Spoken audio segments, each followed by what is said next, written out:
আমাকে এত লেখাপড়া গান বাজনা কেন শেখালেন জামাইবাবু? সেই তো শেষকালে আপনাকে ফকির হতে হচ্ছে। তুই চুপ কর তো। সব বাবাই চায় তার মেয়েকে কিছু দিতে, আমিও চাই। আমার নিজের মেয়েকে তো এখন হাতে ধরে রেখা টেনে দিতে হয়। সুধা, আমি এমন কিছু করব না রে যাতে শ্বশুর বাড়িতে গিয়ে তোকে কথা শুনতে হয়।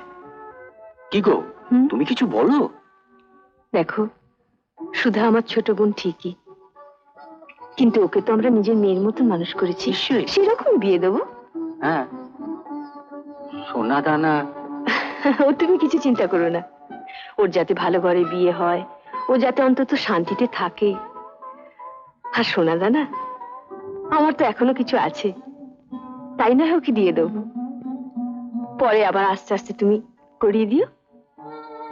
তাছাড়া গয়না পরে আমি বেরোই না কোথায়? কিরে বল সুধা?